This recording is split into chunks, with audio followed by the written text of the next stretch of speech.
Dingle, as Margaret did last year with me. If you ever go to Ireland, go to Dingle. Dingle just captures it somehow, because it is that little peninsula that sticks out there, and it's just, you can almost smell Spain on the wind. You just feel it, because time and distance and space doesn't have quite the same meaning on the water as it does. It certainly didn't down through as overland. Distances overland seem much tougher and much longer and far greater than overseas. So the perception was that Spain was not that far away. Just as me growing up in Ireland, we didn't think America was that far away, really, because who cares? It was this length or that one. It's just like that was the next place over there. So that not like we had globes, and at least when you're a kid you don't. So these people didn't have the same sort of imagery and consciousness that we do. So therefore, they did not tend to think of Spain as being very far away. Margaret? How old is the Spanish arch in Galway? We have no idea, other than that it is part of the original wall of Galway. Galway is a walled city. There's now parts of it still preserved in some of the newer shopping centres. When they pulled down some of the buildings, they realised, wait a minute, this is old. So they decided to leave it, and now it's like part of Starbucks. At the bottom end. But it's there. So there's parts of the. We have no idea, other than we can guess with the architecture that it's very early, because the basic architecture could even be pre-Roman. I mean, the Romans did not invent the arch by a long shot. The Arabs did. The Arabs were building that and the Irish were doing it a lot longer than that too. Only they weren't just building bridges; they were building entire houses. So the corbelling of stones. So that I've looked at that arch, and it's impossible to date it, because it certainly would predate anything that the Normans would have built. They wouldn't have built it that way. So therefore, there were walls and arches that predated the Normans. And that's interesting. You should bring that up, if I may sidetrack for a moment. One of my greatest delights when I go to Spain, by the way, is I love to go down, especially in the southern Spain, and I love to look at the architecture of the old castles. And you can always tell a Moorish or a North African fort, even just the bare bones of it. It tends to be square. It tends to be more of a. The Alhambra and Granada. Yeah, although that's relatively new, because they've changed. That has changed a lot. It has been. If you go to some of the smaller little peninsulas and Portugal, because they really didn't distinguish between the two. If you go across the river, that beautiful bridge that you'd know as a bridge. This incredible. It's like the icon of Portugal. I've forgotten the name of the bridge. But anyway, huh? You don't want Ronda? Which? It's the bridge. It's going across the river between Spain and Portugal, right at the ocean. It's a beautiful long bridge, and it's got one of these, huge big spikes and all these wires coming off By it. Calatrava. What?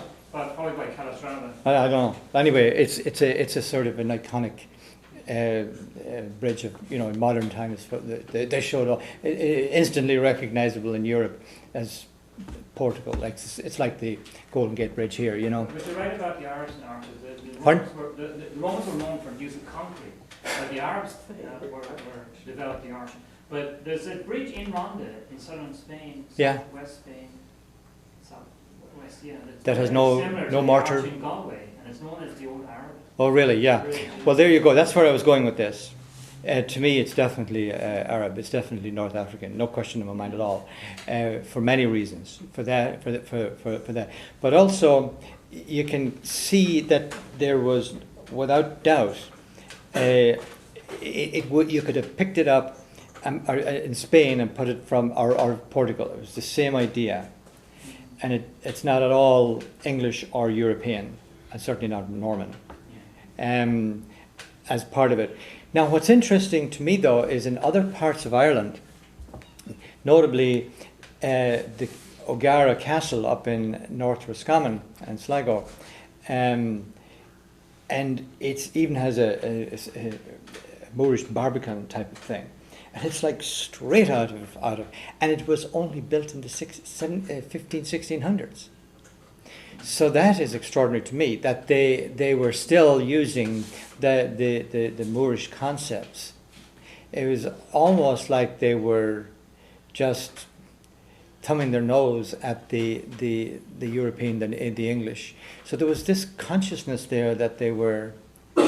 and then, of course, when a lot of them left, they went straight to Spain, to Salamanca and various places. And then they were transferred up to the Spanish Netherlands. Very few of them went directly to Flanders or to Louvain or what. They were all sub-houses from Spain. So the connection with Spain was always the primary connection. That was the prime connection. Also very interesting too that the Spanish, or not the Spanish, but the various popes, a little telltale thing, almost invariably sent an Irishman as the nuncio or the ambassador to Spain. I mean, a real telltale little thing there.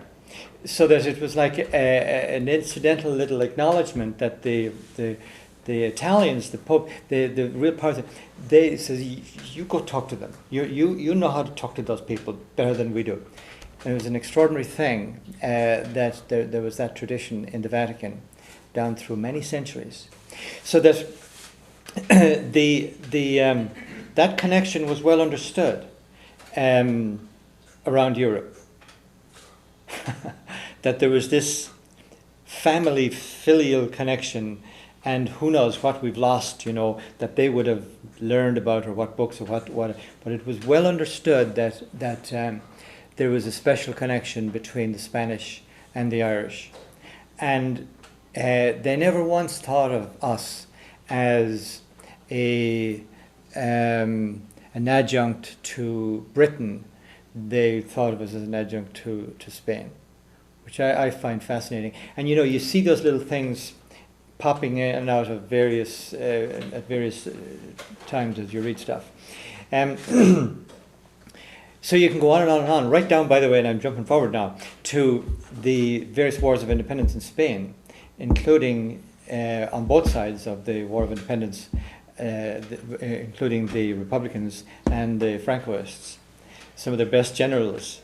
And it was like in the American Civil War, where you had Irishmen fighting Irishmen on both sides.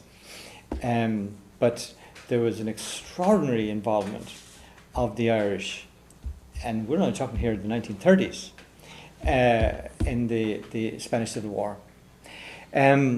So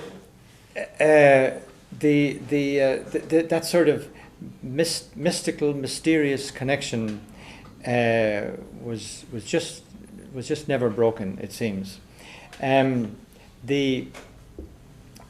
Linguistically, we're of course quite different, because the Spanish language is entirely, well, almost entirely anyway, a Romance language. It's based on Latin, and the Irish is not based on it at all, or at least not what we were, except the alphabet, and which is very strange. The Irish actually developed, to a large extent, both the Latin alphabet that was used in medieval times. the early Irish language that we've written down is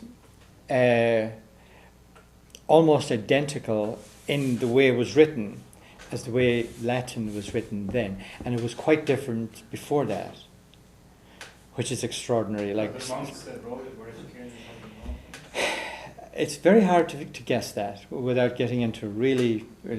But if you look at classical Latin, like Cicero, who we believe was we know was a Celt. He was from northern, Well, I mean, he wasn't an Irish Celt. He wasn't an Irish Celt, but he was a Celt in that. No, it's true. He was from Lombardy, from northern. Well, they called him that Huh? What? Huh? You're just laughing at Do you that? think he's stretching you a little bit there, Mark? Huh? What I'm saying is that it was quite different. The language that if you read, if you look at Latin that was written then, as in every language, it changes quite a bit. You know, I mean, like obviously Shakespearean is quite different to modern HUD talk. Well, So it's true. A lot of the people in the conquered provinces of Rome went to Rome and became very famous historians and Yeah. writers. And Sure they did. were one generation away from killing. yeah, so that doesn't yeah. Celtiberian. Right, and some of the great orators and even generals, all kinds of things. So that was the greatness of Rome, is that it was a meritocracy.